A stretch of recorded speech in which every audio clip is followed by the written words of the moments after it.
अस्सलामुअलैकुम वरहमतुल्लाहि वबरकातुहू। उम्मीद है कि आप जुमला अहबाब खैर व आफ़ियत से होंगे। मेरे कुछ दोस्तों ने ये बताया था व्हाट्सएप के ज़रिए से कि आप जो है पासपोर्ट तो बना लिए हैं, ज़रा पासपोर्ट के मुतालिक जो है मुफीद बातें हमें भी फ़राहम करें। तो मैंने समझा क्यों ना हो कि मेरे दोस्तों के लिए नहीं बल्कि तमाम दोस्तों के लिए हो जाए, इसी वजह से मैंने जो एक वीडियो बनाया है। इंशाल्लाह इस वीडियो को आखिर तक देखें, आपके लिए बहुत ही बेहतरीन जो है नॉलेज आपको मिलेगी इंशाल्लाह।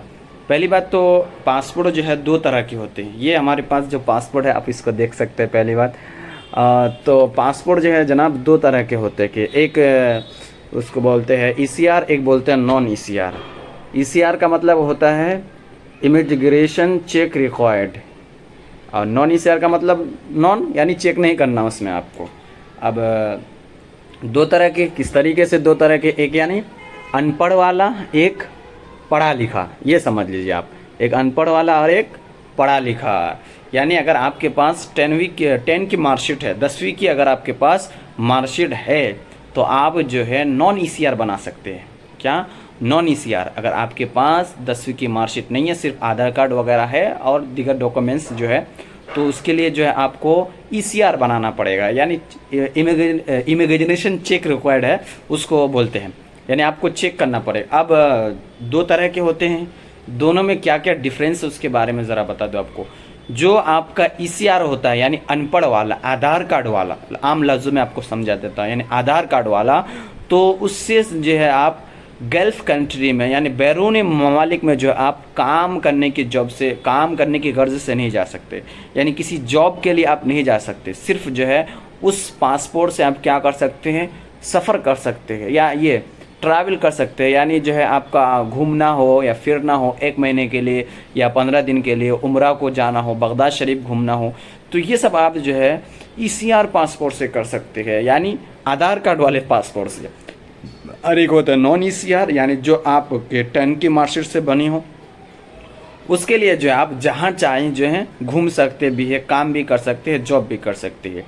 और नॉन ईसीआर वही जो नॉन ईसीआर में जहाँ भी चाहें आप काम भी कर सकते हैं, घूम में जितना चाहे, जितना साल चाहे, आपकी मर्ज़ी। लेकिन जो ईसीआर होता है जनाब, उसमें एक लिमिट होती है, उसमें जो आप काम करने की गर्ज से नहीं जा सकते, सिर्फ जो घूमने के वास्ते जा सकते हैं। अब दोनों में क्या है ज़रा ये भी बता देता हूँ कि आखिर ये कानून कब से लागू हुआ और क्यों लागू हुआ था। देखिए, जो हमारे भाई काम करने की गर्ज से बैरून मुल्क में जाते हैं, तो जो पढ़ा लिखा कम होते हैं तो उनको जो है एक काम के लिए बुलाते हैं तो दूसरे काम में लगा देते। मिसाल के तौर पर वो इंजीनियरिंग करने के लिए गया था, वहाँ पे उनको बकरी चराने दे दिया, तो वो क्या करता है, अब तो आ नहीं सकते, उनके पासपोर्ट भी छीन लेते, ऐसे ऐसे वहाँ पे रहते हैं लोग, पासपोर्ट भी छीन, वीज़ा भी छीन करके रख लेते, अपने पास रख लेते। तो क्या करते हैं, वीडियो बनाते हैं, गवर्नमेंट ऑफ सरकार ये इंडिया को जो है बनाते कि आप हमें यहाँ से किसी तरीके से निकाल ले जाइए। तो इस वजह से हमारी सरकार ने जो इंडिया की गवर्नमेंट ने जो ये कानून लगा दिया कि काम करने सिर्फ वही जाएगा जो कम से कम पढ़ सके, ज़रा जो खुद से अपने इंडिया वापस आ सके, इतना उसको इल्म होना चाहिए, इतना उसको नॉलेज होना चाहिए। इसी वजह से उन्होंने क्या किया कि जो 10वीं की मार्कशीट से अगर कोई बनाता है उसको हम पढ़ा लिखा शुमार करेंगे, अगर 10वीं की मार्कशीट से नहीं बनाता है तो उसका हम अनपढ़ शुमार करेंगे, उसको जो हम काम करने की इजाज़त नहीं देंगे। सिर्फ हाँ घूमने के लिए जा सकते हैं आप, उम्रा करने को, हज करने को, इन कामों के लिए आप जा सकते हैं। लेकिन अगर कोई चाहे कि आधार कार्ड वाले पासपोर्ट से बना करके अगर हम उसके लिए काम करने जाएंगे तो नहीं जा सकते, इसमें जो है आपकी परमिशन नहीं है।